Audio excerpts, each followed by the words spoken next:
PTC news देख रहे हैं आप। मैं सुमन कश्यप आपके साथ हाजिर आपके सामने हरियाणा की तमाम बड़ी खबरों को लेकर। बुलेटिन की शुरुआत करेंगे, लेकिन पहले नजर डालते हैं हेडलाइंस पर। परिवहन मंत्री अनिल विज ने अधिकारियों को दिया आदेश, कहा बस स्टैंड पर यात्रियों के बैठने की व्यवस्था हो। रोडवेज बसों की टाइमिंग के लिए डिजिटल ऐप बनाई जाए। डीएपी खाद को लेकर बोले कृषि मंत्री श्याम सिंह राणा, बोले डीएपी खाद की कोई कमी नहीं आने दी जाएगी। कई बार उत्पादन स्तर पर कुछ दिक्कतें आ सकती हैं। बादशाह खान सिविल अस्पताल में चोरों ने दिया वारदात को अंजाम। शातिराना अंदाज में कंटेनर के अंदर रखे वेंटिलेटर की चोरी, ऑक्सीजन और पाइप लेकर भी हुए फरार। अंबाला में धुंध के चलते विजिबिलिटी हुई कम, सड़कों पर वाहनों की रफ्तार हुई धीमी, आंखों में जलन, सांस लेने में हो रही परेशानी। सिरसा में आसमान पर छाया धुआं ही धुआं, आतिशबाजी पराली से फैला धुआं, लोग परेशान। वाहन चलाते समय लोगों को आंखों में हो रही जलन, सांस लेने में हो रही परेशानी।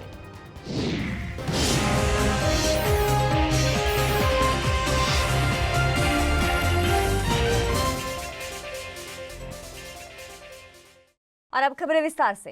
हरियाणा के परिवहन मंत्री अनिल विज ने अधिकारियों से कहा कि हरियाणा के जिन भी बस स्टैंड पर मेंटेनेंस होनी है तुरंत करवाई जाए। इसके लिए एस्टीमेट बनाया जाए और जो काम तुरंत करने वाले हैं वो किए जाए। विज ने निर्देश दिए कि प्रदेश के सभी बस स्टैंड पर पीने के पानी की व्यवस्था हो, साफ सफाई, यात्रियों के लिए बैठने के लिए बेंच, लाइटें और पंखों सहित मेंटेनेंस के कार्यों को प्राथमिकता के आधार पर दुरुस्त किया जाए। यह आदेश परिवहन मंत्री अनिल विज ने परिवहन विभाग की मीटिंग में अधिकारियों को दिए। बैठक में अनिल विज ने सुझाव दिया कि रोडवेज बसों की टाइमिंग के लिए एक डिजिटल ऐप बनाई जाए जो कि जीपीएस से कनेक्ट किया जाए और जीपीएस लग जाएगा तो जो बस नहीं जाएगी उनके खिलाफ कार्रवाई की जाएगी, क्योंकि गांव के यात्री बहुत परेशान होते हैं। सभी बसों पर पीने के पानी की व्यवस्था, साफ सफाई, यात्रियों के बैठने के लिए बेंच अगर हैं तो ठीक है, नहीं तो बनाए जाएं। लाइटें होनी चाहिए, पंखे चलने चाहिए और मेंटेनेंस कार्यों को, अगर कोई बस स्टैंड जितने भी हैं हरियाणा में, अगर किसी की मेंटेनेंस होनी है, रिपेयर होनी है तो तुरंत की जाए। हमने हेल्थ डिपार्टमेंट को लेटर लिखने के लिए कहा है कि वो अपना फूड सेफ्टी डिपार्टमेंट को हिदायत दे कि हमारे अड्डों पर जो भी खाने पीने का सामान बेचा जा रहा है उसकी रैंडम चेकिंग करते रहें और वो जो उसके अपनी गतिविधियां हैं उससे हमें भी अवगत कराएं। रेलवे में आपने देखा है कि रेलवे की अपनी क्या कहते हैं उसको, खाने की अपनी उनकी सर्विस है, IRCTC, उसको अध्ययन किया जाए। हरियाणा में किसान डीएपी की खाद को लेकर परेशान हैं। प्रदूषण को लेकर पराली में भी लगातार सवाल खड़े किए जा रहे हैं। इन सबको लेकर हरियाणा सरकार ने भी अपनी कार्रवाई तेज कर दी है। इन मुद्दों के साथ ही अन्य राजनीतिक मामलों को लेकर कृषि मंत्री श्याम सिंह राणा ने मीडिया के सामने अपनी बात रखी। कृषि मंत्री ने कहा कि हरियाणा में डीएपी खाद की कोई कमी नहीं आने दी जाएगी। उन्होंने कहा कि हरियाणा में खाद साउथ अफ्रीका से मंगवाया जाता है। 2 साल पहले इसका ऑर्डर देना पड़ता है। कई बार उत्पादन स्तर पर कुछ दिक्कतें आ जाती हैं, जिसके चलते खाद की आपूर्ति में थोड़ी देर हो जाती है। जब उनकी जांच करी तो एग्रीकल्चर की केवल 458 पाई, बाकी तो सैटेलाइट तो सबके ले लेता है। कोई कुरड़ी में आग लगाए, कोई कबाड़े में आग लगाए, कोई भी लगा ले बिना खेत के, तो वो थी बात। 458 नहीं पाई गई एग्रीकल्चर से। इसमें FIR कितनी हुई है और अभी इसमें FIR हुई है 273 के करीब हुई है। अब रैक लगते हैं, ये विदेश से आता है, ये साउथ अफ्रीका से, कुछ और कंट्रियों से, और 2 साल पहले इसकी बुकिंग हो जाती है, प्रयास हो जाता है। लेकिन कहीं ना कहीं विदेश में भी जहां बनता है वहां भी दिक्कत आ जाती है, कभी ट्रेन की, कभी लेबर की, कभी शिप की। तो हमारे यहाँ अब हरियाणा प्रदेश में हर रोज रैक लगने लगे है। 3 तारीख से 3 को लगा, 4 को भी लगा, 5 को, 6 को लगेगा, 7 को लगेगा, 8 को, 9 को, 10 को, 11 को। ट्रेन आती है पूरी, रोज आ रही है। हाँ, रोज आ रही है। तो खेत में कोई दिक्कत नहीं आएगी। और उसके अलावा हमारे पास NPK के 12-32-16 जो खाद है वो भी DAP जैसा ही, उससे बेहतर है। उसका 1.5 कट्टा इसमें फास्फोरस ज्यादा होती है, इसमें अनाज को उष्ण आता है और प्रोडक्शन भी ज्यादा होती है, तो इसलिए कोई दिक्कत तो आने नहीं देंगे। लेकिन खेती का जो काम है ना, वो एक दिन में नहीं निपटता, वो लंबा चलता है। अभी खेती का अभी गेहूं की बुआई शुरू हुई है, ये दिसंबर तक चलेगी, लेकिन दिसंबर तक का खाद किसान एकदम अगर चाहेगा तो वो फिर मारामारी इस बात पे भी हो जाती है। फरीदाबाद के बादशाह खान सिविल अस्पताल में बनाए गए कोविड के दौरान कंटेनर वार्ड में बीती रात चोरों ने वेंटिलेटर की चोरी की वारदात को अंजाम दे दिया। आपको बता दें कि चोर बड़े शातिर थे, जिन्होंने शातिराना अंदाज से पहले कंटेनर के ऊपर लगी लाइटों पर स्प्रे मारकर बड़े ही आराम से शीशा तोड़कर जाली काटकर कंटेनर के अंदर रखे कई वेंटिलेटर चुरा ली और वहां से रफू चक्कर हो गए। घटना की जानकारी मिलने के बाद मौके पर पुलिस पहुंची और बारीकी से जांच में जुटी हुई है। सूचना ये मिली थी कि वेंटिलेटर है वो चोरी हो गए हैं, तो देखा तो ये इसका शीशा तो टूटा हुआ है पीछे से, और कैमरे के ऊपर कोई स्प्रे वगैरह लगी हुई है, काली स्प्रे कैमरे पे लाइटों पे मारी है, लाइटों पे मार कर ना उसके बाद में, ताकि उसका वीडियो वगैरह ना आए। जांच चल रही है, फुटेज वगैरह खंगोली जाएंगी और आ जाएगा जो स्प्रे मारने वाला है उसकी फोटो तो आएगी। हर हाल में चोरी को बरामद करेंगे। तो पहले दिन जब सीसीटीवी चेक किया हो तो कितने चोर नजर आ रहे हैं? क्योंकि स्प्रे मारता हुआ दिख रहा होगा कुछ? अभी चेक कर रहे हैं कैमरे को, उसको कितने वेंटिलेटर हुए हैं चोरी, कुछ पता हो? अभी तो ये बता रहे हैं, गिन के बताएंगे। अभी 2-3 बता रहे हैं, अभी चोरी हुई है इसमें से। कुंभाल जी, छुट्टियों के दिनों में ही चोरी ज्यादा बढ़ रही है यहाँ। आपकी गश्त तो प्रॉपर रह रही है, हर 2 घंटे बाद आप आ रहे हैं खुद, बावजूद उसके चोरी हो जाती है छुट्टी के दिनों में। तो ये शरारती तत्व होते हैं, जैसे समय के बारे में, इनके बारे में जांच करेंगे तसल्ली से, क्योंकि ये चीज, ये जो चोरी हुई है, ये किसी के काम की तो है नहीं, ये तो हॉस्पिटल के उसके काम की है, ये कोई चोर के वो तो है नहीं। तो देखिए, हरियाणा में ठंड की शुरुआत हो चुकी है और अंबाला में धुंध देखने को मिली। सुबह सुबह धुंध के कारण विजिबिलिटी जो है वो बहुत कम थी और रोड पर वाहनों की रफ्तार धीमी पड़ गई। तो वहीं आमजन को इस मौसम में सांस लेने में खासी दिक्कत हो रही है, क्योंकि धुंध के साथ साथ हवा में पॉल्यूशन के चलते गले में जलन और खांसी हो रही है। तो वहीं लोगों का ये कहना है कि धुंध की वजह से विजिबिलिटी काफी कम हो गई है, सांस लेने में भी परेशानी हो रही है और घूमने फिरने में भी खासी दिक्कत आ रही है। धुंध इस मौसम की ये पहली धुंध है। वैसे लेट पड़ रही है, लेकिन पहली धुंध है। थोड़ा सा धुंध के साथ साथ सवेरे सवेरे स्मेल है, पोल्यूशन की स्मेल है। अब ये पोल्यूशन किस चीज़ का है, स्मेल आ रही है, धुएं की स्मेल है, थोड़ी दिक्कत आ रही है सांस लेने में भी। हाँ जी, खांसी की प्रॉब्लम काफ़ी है। जैसे मेरा काम फील्ड का है, तो मेरी फील्ड में हम लकड़ी का काम करते हैं। जितने भी मेरे कारपेंटर आते हैं, दूर दूर से आते हैं, गांव में से आते हैं, तकरीबन सारे बताते हैं इस चीज़ को कि इस समय सांस लेने में दिक्कत हो रही है। और सबको वायरल, जैसे कहते हैं कि खांसी वाला वायरल हो गया कोई, ये चल रही है जी, खांसी की दिक्कत परेशानी चल रही है लोगों को। तो राज्यसभा सांसद किरण चौधरी ने एक बार फिर विधानसभा चुनावों में कांग्रेस की हार और अब महीने भर से हुड्डा की चुप्पी पर हंसी के ठहाके लगाते हुए कटाक्ष किया है। इसके साथ ही उन्होंने ये कहा कि कांग्रेस खोखली हो चुकी है और कांग्रेसियों द्वारा आपस में घूंसे मारने बाकी रह गए हैं। किरण चौधरी ने दिल्ली में हरियाणा कांग्रेस की चिंतन बैठक पर कटाक्ष किया और कहा कि हारे हुए नेता कमेटी बना रहे हैं और वहीं हारे हुए नेता चिंतन कर रहे हैं। किरण चौधरी ने कहा कि कांग्रेस अब खोखली हो चुकी है। कांग्रेस के लिए अब मैं क्या बोलूं, अब जो हारे हुए खुद हैं वही कमेटियां बना रहे हैं, तो आप समझ सकते हो इन कमेटियों का क्या अंजाम होगा।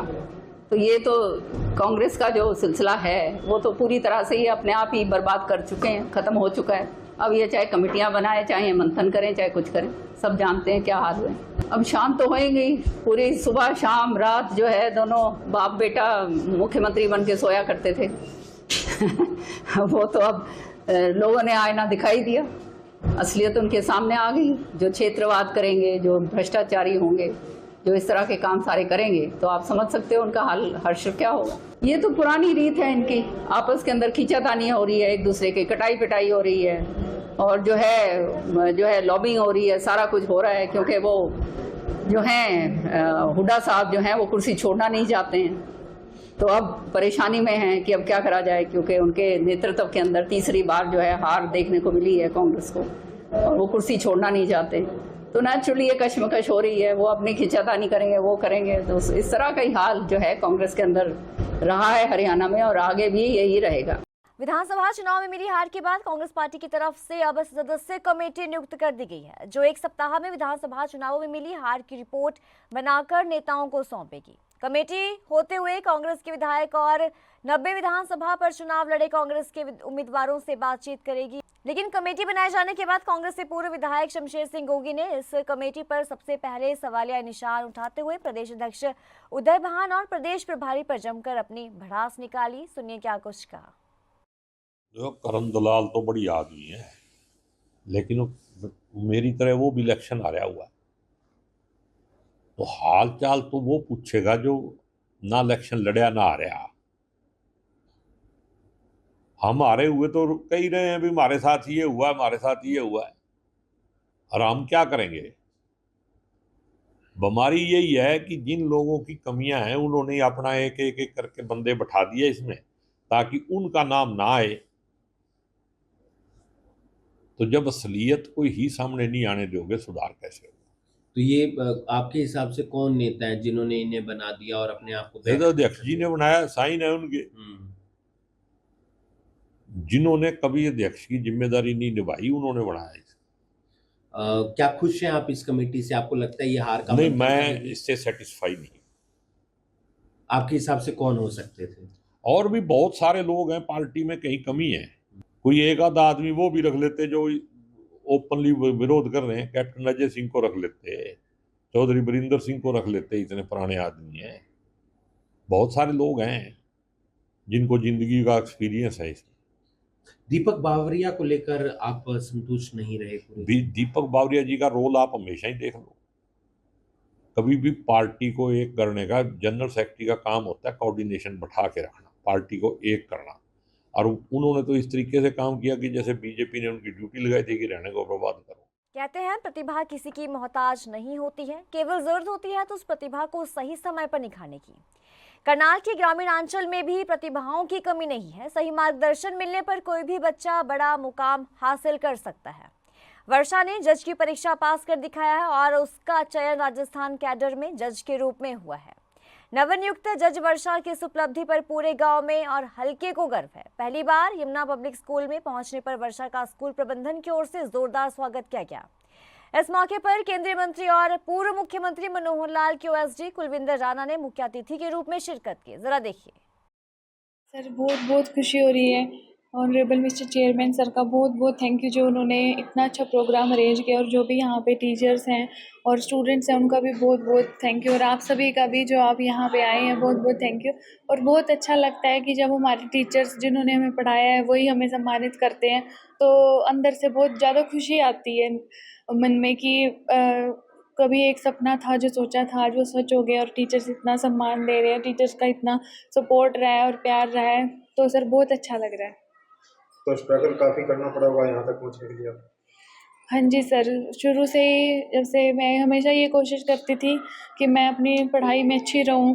और जब स्कूल में भी थी या कॉलेज में भी थी तो बहुत कुछ मैंने सोचा है कि मैं अच्छे से ही पढूं। और सर बुरे समय तो सबकी लाइफ में ही आता है, लेकिन हमें उससे डरना नहीं चाहिए और अपना जो है अपने लक्ष्य पे ध्यान देना चाहिए और सफलता मिलती है। आज कलसोरा में रणवीर गोयल जी हमारे पुराने साथी हैं, उन्होंने विद्यालय में एक सम्मान समारोह का आयोजन किया हुआ था, जिसमें हमारे गांव की एक बेटी ने राजस्थान जुडिशरी के अंदर नियुक्ति पाई है। ये बड़ा ही हर्ष और गौरव का विषय है। जब ग्रामीण क्षेत्र के अंदर से कोई बच्चा कामयाब होता है और वो पूरे क्षेत्र के अंदर किस प्रकार से एक प्रेरणा का स्रोत बनता है, ये जीता जागता उदाहरण हमारे सामने है। और जैसा मैंने यहाँ पर आकर महसूस किया, यमुना पब्लिक स्कूल के माध्यम से रणवीर गोयल जी ने जो इस ग्रामीण क्षेत्र के अंदर केवल और केवल शिक्षा देने का काम ही नहीं किया, अपितु जो हमारे नवयुवक नवयुवतियाँ हैं उनको मोटिवेट करने का काम भी ये करते हैं। और उसी का ही ये परिणाम है कि आज वर्षा देवी राजस्थान जुडिशरी के अंदर सिलेक्ट हुई है। दीपावली को बीते कई दिन हो गए हैं, लेकिन आसमान में अभी भी धुएं की चादर बिछी हुई है। आतिशबाजी और खेतों में जलने वाली पराली ने अब लोगों को परेशानी में डाल दिया है। सिरसा का पूरा आकाश धुआं हो रहा है। शहर में दीपावली के बाद स्मॉग ने दस्तक दे दी है, जिसकी वजह से लोग खासे परेशान हैं। वाहन चलाने के दौरान आंखों में जलन और सांस लेने में भी लोगों को दिक्कत हो रही है। कुछ दिन पहले ही बजे पटाखों से निकले धुएं के साथ शहर में बढ़ रहे वाहनों के प्रदूषण को भी इसकी वजह माना जा रहा है। रावण दहन के साथ हवा का प्रदूषण शुरू हुआ और फिर दिवाली में पटाखों का धुआं और पराली के ढेर में लगी आग और तापमान में गिरावट से स्मॉग की स्थिति पैदा हो गई है। डॉक्टर्स की माने तो पटाखों का धुआं जब हवा में मिलता है तो ठंडे तापमान के साथ स्मॉग बना देता है। दिवाली के पटाखों और ये जो पराली की वजह से धुआं आ रहा है उसकी वजह से आंखों में जलन, खुजली और सांस लेने में प्रॉब्लम हो रही है। बड़ों के साथ बच्चों को भी कहीं ना कहीं ये प्रॉब्लम देखने को मिल रही है। इसके कारण आंखों की बीमारी डेफिनेटली बढ़ गई है और ओपीडी में भी पहले से कुछ ज़्यादा ही लोग आ रहे हैं। तो उसमें यह है कि एक तो आँख में जैसे जलन होना, लाल होना और रड़क वगैरह ये सब कंप्लेंट्स ज़्यादा आ रही हैं। तो डेफिनेटली ओपीडी जा रही है और 8-10 लोग तो ख़ास तौर से वो आते हैं जिनकी आँख काफ़ी लाल या काफ़ी ख़राब है। तो स्मॉग का काफ़ी बुरा असर तो पड़ ही रहा है आँखों पर। वही है, सारा पराली जलाने से भी हो गया, पटाखे से भी हो गया और इतने सारे वाहन हो रहे हैं तो इन वाहनों के कारण भी होता है। तो ये है भी जहाँ तक हो सके हम पब्लिक को भी इसके लिए जागरूक होना पड़ेगा और सरकार की तरफ से भी प्रयास करने पड़ेंगे तभी काम चल पाएगा। ना अकेले सरकार से चाहे कुछ हो सकता है और ना ही अकेले पब्लिक के चाहे हो सकता है। जब दोनों मिल के काम करेंगे तभी बात बनेगी। और विशेषकर जैसे वाहन है तो इनके लिए भी और एक पोल्यूशन का एमिशन स्टेटस जो है वो सही होना चाहिए। तो ये थी अब तक की खास खबरों की ज्यादा अपडेट के लिए आप बने रहिए पीटीसी न्यूज के साथ।